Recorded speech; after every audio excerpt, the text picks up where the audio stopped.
આપ સૌને મારા સાદર પ્રણામ. આપ સર્વેનું આપણી આ ચેનલમાં ભાવભર્યું સ્વાગત છે. આજનો દિવસ સુદ 12. આજનો વાંચન પાઠ પુરુષોત્તમ માસની કથા અધ્યાય 12મો. મેઘાવતી પુનર્જન્મમાં દ્રૌપદી થઈ અને અદેખી ભાભીની વાર્તા. આપણે સૌપ્રથમ પુરુષોત્તમ માસની કથા અધ્યાય 12મો વાંચીશું. શ્રી ગણેશાય નમઃ. શ્રી વિષ્ણવે નમઃ. અધ્યાય 12મો. મેઘાવતી પુનર્જન્મમાં દ્રૌપદી થઈ. નારદે કહ્યું, હે નાથ, ભગવાન શંકર અંતર્ધ્યાન થઈ ગયા તે પછી તે મુનિ કન્યાનું શું થયું તે મને વિગતે આપ કહો, કેમ કે ધર્મની સિદ્ધિ માટે મને એ સાંભળવાની ઈચ્છા છે. શ્રી નારાયણ બોલ્યા, આ જ પ્રમાણે પૂર્વે યુધિષ્ઠિર રાજાએ શ્રી કૃષ્ણને પૂછ્યું હતું. તે વખતે તેમણે રાજા યુધિષ્ઠિરને જે કહ્યું હતું તે હું કહું છું, સાંભળો. શ્રી કૃષ્ણે કહ્યું, હે રાજન, ભગવાન શિવ વરદાન આપી અદૃશ્ય થઈ ગયા પછી આવા વિચિત્ર વરદાનથી એ તપસ્વીની કુમારીના હૃદયમાં શોકરૂપી અગ્નિની જ્વાળા ભભૂકી ઉઠી. તે ચિંતામાં અને નિરાશામાં ડૂબી ગઈ. ઉદાસીએ તેને ઘેરી લીધી અને દિવસે દિવસે તે ક્રુશ થઈ કાળને વશ થઈ મૃત્યુ પામી. તે સમયે પૃથ્વી પર ધર્મિષ્ઠ રાજા યજ્ઞસેને મોટી સામગ્રીઓથી ભરપૂર ઉત્તમ યજ્ઞ શરૂ કર્યો હતો. ત્યારે યજ્ઞકુંડમાંથી સોના જેવી ક્રાંતિવાળી સુંદર કુમારી જન્મી, જે દ્રુપદ રાજાની પુત્રી દ્રૌપદી નામે લોકમાં પ્રખ્યાત થઈ. આ જ દ્રૌપદીને વિવાહ યોગ્ય થતાં દ્રુપદ રાજાએ યોજેલ સ્વયંવરમાં અર્જુને કર્ણાદી જેવા મહાપરાક્રમી રાજાઓનું માનમર્દન કરી માછલીની આંખ વીંધી દ્રૌપદીને પ્રાપ્ત કરી. પણ માતા કુંતાનું વચન પાલન કરવા માટે તે 5 પાંડવોની પત્ની બની. હે રાજન, એમ પૂર્વે ઋષિકન્યા જે મેઘાવતી હતી તે હાલ બીજા જન્મમાં દ્રૌપદી નામે પ્રસિદ્ધ થઈ છે. તેણે પૂર્વજન્મમાં પુરુષોત્તમ માસનું અપમાન કર્યું હતું. તેના લીધે તેને દુષ્ટ દુશાસને વાળથી પકડી તેના વસ્ત્રો ખેંચ્યા હતા. દ્રૌપદી આ સાંભળી બોલી, હે ઇન્દ્રિયોના નિયંતા, મારે તો બધુંય આપ જ છો. દુશાસને દુઃખી કરેલી મને શું આપ નથી જાણતા? પાપી દુશાસને દ્રૌપદીને ભરી સભામાં વસ્ત્રહીન કરવાનો પ્રયાસ કર્યો. ત્યારે તેણે મને કરુણ સ્વરે પુકાર કર્યો. એટલે હે રાજન, તરત ગરુડ પર ચડી ત્યાં આવી બાજુ પર ઊભા રહી મેં જ આ દ્રૌપદીને અનેક વસ્ત્રો પૂર્યા હતા અને તેની લાજ રાખી હતી. હે રાજન, પુરુષોત્તમ માસ સર્વ ફળ આપનારો છે. આ માસ અત્યંત પવિત્ર અને સર્વ કામનાઓ પૂર્ણ કરનાર છે. સૂર, અસુર, નાગ, મુનિ સર્વે આ માસને શ્રદ્ધા અને ભક્તિથી સેવે છે. માટે તમે હવે આવનારા પુરુષોત્તમ માસનું આરાધન કરો.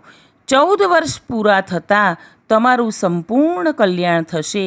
તમારા કષ્ટો નાશ પામશે અને તમારું ગયેલું રાજ્ય પાછું મળશે અને તમે સર્વ પ્રકારે સુખ સંપત્તિ પામી અંતે મોક્ષને પ્રાપ્ત કરશો. હે પાંડુપુત્ર રાજા, દુશાસન, દુર્યોધન વગેરે સર્વ દુષ્ટોને હું યમલોકમાં પહોંચાડીશ. યમરાજા તેમને તેમની કરણીનું ફળ આપશે. હું તો તે દુષ્ટોને શિક્ષા કરવા માટે પણ તેની સામે જોતો નથી. હે રાજા યુધિષ્ઠિર, હવે હું દ્વારકા જઈશ. ત્યાં બધા મારા આવવાની રાહ જોતા હશે. મારા દર્શન માટે બધા ખૂબ ઉત્સુક રહે છે. ભગવાન શ્રી કૃષ્ણે એમ કહ્યું ત્યારે પાંડવો ગળગળા અવાજે માંડ બોલી શક્યા, હે પ્રભુ, તમે જ અમારા તારણહાર છો. અમે તમારા શરણે આવેલા છીએ. તમે અમને માર્ગદર્શન આપજો અને અમારી રક્ષા કરજો. પાંડવોને આશ્વાસન આપી ધીરજ બંધાવી શ્રી કૃષ્ણ દ્વારકા જવા નીકળ્યા. ભગવાન શ્રી કૃષ્ણ દ્વારકા જવા નીકળ્યા તે પછી નાના ભાઈઓની સાથે રાજા યુધિષ્ઠિર પણ તેમના વિરહથી ઘણું દુઃખ પામતા તીર્થાટન કરવા લાગ્યા. હે નારદ મુનિ, તે પછી પાંડવોએ પુરુષોત્તમ માસ આવતા તેનું વિધિ વિધાનથી પૂજા જપ તપ દાન કર્યું. ભગવાન પુરુષોત્તમ તેમના પર પ્રસન્ન થયા. એ વ્રતની સમાપ્તિ થયા પછી 14 વર્ષ પૂરા થતાં જ તેઓએ ભગવાન શ્રી કૃષ્ણની કૃપાથી યુદ્ધમાં વિજય પ્રાપ્ત કર્યો અને નિષ્કંટક અતુલ રાજ્ય પ્રાપ્ત કર્યું. સૂતજી બોલ્યા, હે બ્રાહ્મણો, મેં પુરુષોત્તમ માસનું મહાત્મ્ય મહામુનિ શ્રી વ્યાસજીના મુખેથી જ સાંભળ્યું છે. તે તમને કહ્યું છે. ગોલોકપતિ ભગવાન શ્રી કૃષ્ણે જેને પોતાનો કર્યો છે તે શ્રી પુરુષોત્તમ માસનું મહાત્મ્ય દેવો પણ જાણી શકતા નથી. તો આપણે પામર મનુષ્યો ક્યાંથી જાણી શકવાના? પુરુષોત્તમ મહાત્મ્યનો મેઘાવતી પુનર્જન્મમાં દ્રૌપદી થઈ નામનો 12મો અધ્યાય અહીં પૂર્ણ થાય છે. હવે પતિત પાવન પુરુષોત્તમ માસની વાર્તાનું રસપાન કરીએ. વાર્તા અદેખી ભાભીની વાર્તા. ભક્તિપુર ગામમાં એક ગરીબ બ્રાહ્મણી રહે. બ્રાહ્મણીનું પિયર ગામમાં જ હતું. ભાઈ ઘણો ધનવાન, પણ ભાભી ઘણી અદેખી. તેણે ધણીને એવો વશ કરેલો કે ભાઈ પોતાની બહેનને કાંઈ મદદ ના કરે. બ્રાહ્મણીને 7 દીકરા, પેટનો ખાડો માંડ પૂરાય, ક્યારેક તો ભૂખ્યા સૂવું પડે. પણ તોય બ્રાહ્મણી ઘણી ખાનદાન. ગામમાં ભાઈના વખાણ કરતી ફરે. એવામાં પાવન પુરુષોત્તમ માસ આવ્યો. બ્રાહ્મણીએ વ્રત લીધું. એની અદેખી ભાભીએ પણ વ્રત લીધું. એને સંપત્તિ અપાર હતી, પણ સંતતિ ન હતી. ભાભી તો 16 શણગાર સજીને પૂજન કરવા જાય. એમ કરતાં વ્રત પૂર્ણ થયું. ઉજવણાનો દિવસ આવ્યો. ભાભીએ ગામના તમામ બ્રાહ્મણોને નોતરી દીધા. છેલ્લે નણંદના ઘરે આવી અને મોં બગાડીને કહેવા લાગી, લોકલાજે આવવું પડે એટલે આવી છું. બધા જમી લે, પછી હું બોલાવું ત્યારે આવજો. કાળમાંથી ઉઠ્યા હોય તેમ ભૂખાવડાની જેમ દોડી ન આવતા. નણંદને ભાભીના વેણ વસમાં તો બહુ લાગ્યા, પણ એ છાના ખૂણે આંસુ સારીને બેસી રહી. છોકરા તો રાજીના રેડ થઈ ગયા. વાહ બાઈ વાહ, મામાના ઘરે જમવા જવાનું અને મેવા મીઠાઈ ખાવા મળશે. ખૂબ મજા પડી જવાની. બીજા દિવસે બધાએ બ્રાહ્મણો જમી પરવાર્યા, પણ ભાભી બોલાવવા ન આવી. છોકરા ધમ પછાડા કરે છે. બ્રાહ્મણી હમણાં આવશે એમ સમજાવીને શાંત પાડે છે. એમ કરતાં સાંજ પડી. દી આથમી ગયો. ખાવું કરતાં બિચારા છોકરા ભૂખ્યા અને તરસ્યા સૂઈ ગયા. પણ જમવાનું કહેવા ભાભી ન આવી તે ન જ આવી. દીધા નોતરે ભાણેજડા ભૂખ્યા રહ્યા.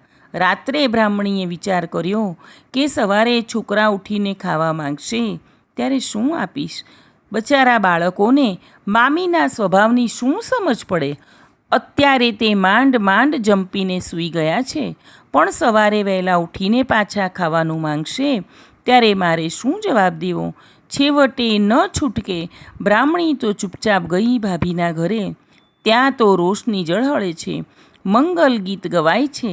ઘરના ખૂણે એઠા પતરાળાનો ઢગલો પડ્યો છે. બ્રાહ્મણી તો 8-10 પતરાળા સાડલામાં છુપાવીને ઘેર આવી.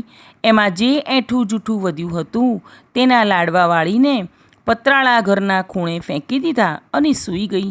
એણે વિચાર્યું કે છોકરા સવારે ઉઠશે એટલે આ લાડવા આપીશ તો બચારા ખુશ થઈ જશે. રોજની ટેવ પ્રમાણે બ્રાહ્મ મુહૂર્તે ઉઠીને એણે દીવો કર્યો. ત્યાં ખૂણામાં કંઈક ચળકતું જોયું. જઈને જોયું તો બધા પતરાળા સોનાના થઈ ગયા છે. એણે તો પતિને જગાડ્યો. પતિ પત્ની વિચાર કરવા લાગ્યા કે આ તો ભાઈના પતરાળા ભલે ને સોનાના રહ્યા, તોય આપણાથી તો ન જ લેવાય. બ્રાહ્મણી તો તરત દોડતી ગઈ ને ભાઈને તેડી લાવી. સોનાના પતરાળા બતાવીને બધી વાત કરી. ત્યારે બહેનની ખાનદાની જોઈ ભાઈની આંખમાંથી ડબ કરતા આંસુ સરી પડ્યા. એણે એ પતરાળા બહેનને કાપડામાં દઈ દીધા. પુરુષોત્તમ પ્રભુની દયાથી બ્રાહ્મણી પળવારમાં ધનવાન થઈ ગઈ. એણે તો આખા ગામને જમવા તેડ્યું. ભાભીને પણ નોતરું દીધું. ભાઈ ભાભી જમવા આવ્યા. ભાણેજ પીરસવા લાગ્યા. મામીના ભાણામાં 1.25 શેર સોનાનો લાડુ મૂક્યો. મામી તો ભડકી, કેમ આમ સોનાનો લાડવો મૂકો છો? મામી, ભાણેજડા બોલ્યા, અમે ગરીબ હતા ત્યારે તમે અમને ધિક્કારતા હતા ને બોલાવતા પણ નહોતા, અને આજ અમે ધનવાન થયા તો તમે દોડતા આવ્યા. જે કાંઈ છે એ સોનાની કૃપા છે. તમને સોનું વહાલું છે એટલે જમવામાં પણ એ જ દીધું છે. જમો તમારે નિરાંતે. મામીની આંખમાંથી પશ્ચાતાપના આંસુ વહેવા લાગ્યા. એ ઉઠીને નણંદ પાસે આવી અને સાચા દિલથી માફી માંગવા લાગી. નણંદ તો દયાળુ જ હતી, તરત ભાભીને માફ કરી દીધી. બ્રાહ્મણીની પ્રાર્થનાથી ભાભીનો ખોળો ભરાયો અને સૌ સારાવાના થયા. શ્રદ્ધા થકી જે વ્રત કરે, નર હોય કે નાર, ફળ તેને લાદશે, નિશ્ચય માનજો એ સાર. હે પુરુષોત્તમ રાય, તમે જેવા ભોળી બ્રાહ્મણીને ફળ્યા એવા સૌને ફળજો. પુરુષોત્તમ રાય ભગવાન કી જય. જો આપ સૌ સાંભળનારને મારી આ કીધેલી કથા અને વાર્તા ગમતી હોય તો આપણી આ ચેનલને લાઈક, શેર અને સબસ્ક્રાઈબ જરૂરથી કરજો. આપણે સૌ ખુશ અને નિરોગી રહીએ તેવી પ્રભુના ચરણોમાં પ્રાર્થના.